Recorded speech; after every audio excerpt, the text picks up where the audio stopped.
John Bradshaw wrote a book called On the Family, and he described families as a mobile where everybody's hanging in perfect balance. And it's much the same in the workplace, in any kind of relationship. We're all hanging on our side of the mobile, if you will. And in order for me to shift you, I can't really do it from where I am because I can't reach your side of the mobile. But if I shift where I am, you will shift where you are to stay in relationship with me. And so we, as teachers, leaders, business owners, administrators, parents, as we shift how we show up, all of the people we work with will shift as well. And that's a guarantee, I can promise you. But then I moved to Maui, where I got a job as a school teacher, and it was the middle of the year when I came here, so it was a little bit difficult to find a job as a teacher. And in fact, the only job available was a job in a middle school, 6th, 7th, and 8th grade, where they needed a special ed teacher. And I was not trained in special ed. So here I am thrown into a circumstance that I really wasn't highly trained in. And the primary reason that they put me into this situation was because there was one student who had gotten in so much trouble with all his other teachers that they all kicked him out of their classroom. And they had nowhere to send him. The only teacher that would continue working with him was the PE teacher, because this child excelled at athletics. And so they actually hired me specifically for this one student, although they did give me other students as well. And they gave him to me 5 out of 6 periods a day. And immediately we bumped into all kinds of problems with each other. In the upcoming series, you're going to discover more about the ego mind and how it tries to protect us. But in its effort to protect us, it often tells us to do and say entirely the wrong thing. And we often approach situations with what I call the need for approval, where we're trying to get people to like us, and we're trying to get them to cooperate with us because we're friendly and we're kind. So my first attempt with these kids was to be nice and get them on board because I'm a nice teacher, and it didn't work at all. This kid just ate me up. He swore at me. He would refuse to do anything I said to do. He'd climb on top of the furniture. He just had nothing to do with it. So then I pulled out a different tactic, which you'll learn more about in the ego dance. I tried to operate from my need for control, and I started to assert my authority from the ego mind, which never works either. And he had nothing to do with that either. He went into opposition to me, and we clashed like crazy until finally one day, in total despair, I went to the principal, and the principal suspended him for 3 weeks. And that's when I took a deep breath and I went, okay, I have 3 weeks to figure this out. Not 3 weeks to get him to change, because I had no power over that side of the mobile. I had no ability to get him to change from where I was. He wasn't even in my classroom.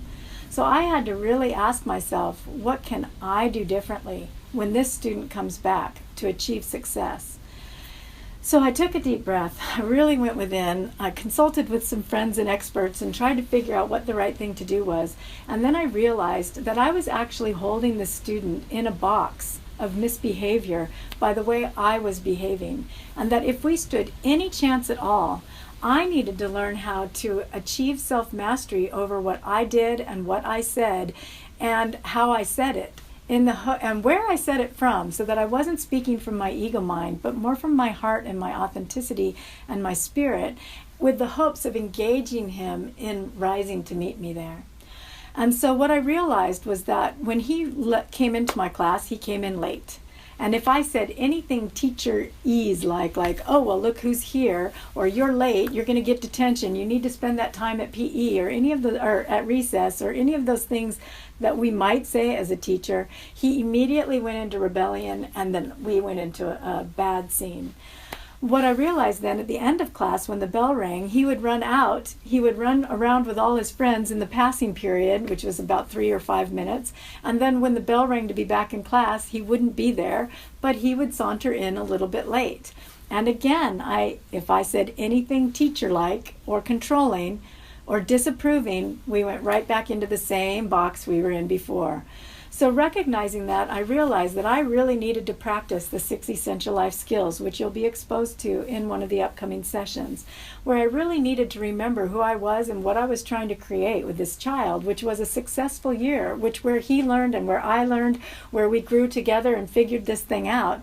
And then I needed to observe what I was doing, what I was saying, and where it was leading. Was I leading in the direction of having a successful interaction with him, or was it going the other direction?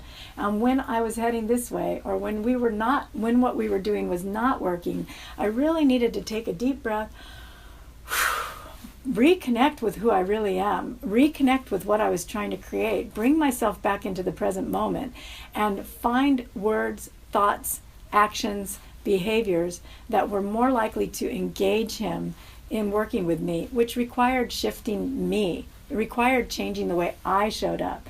And what I found was that if I pulled myself into the present moment, instead of getting all, well, are you going to behave this period? Are you going to do what you did last period? That's operating in the past.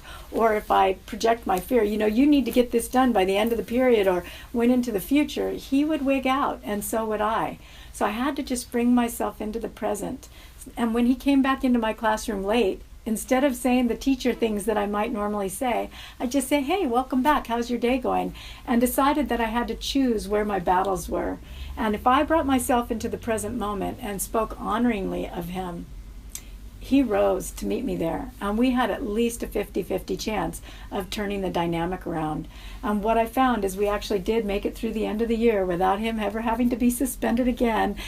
We took a deep breath. I kept bringing myself back into the present moment and finding a new way of speaking to him, a new way of being with him that gave him a 50-50 chance of rising to meet me or going off on his tangent. And what I found was more and more and more through the year, he showed up to meet me here. And so I share this story with you because I think it's really important that we as educators, or we as administrators, or as business owners become mindful of how powerful we are in the way we speak to the people we're working with, and the energy we bring to the people and the situations that we're working with. And that when we take responsibility for what we're doing, saying, and thinking, we have an immense amount of ability to turn the situation around and really invite the other person to join us on the venture of where we're aiming for.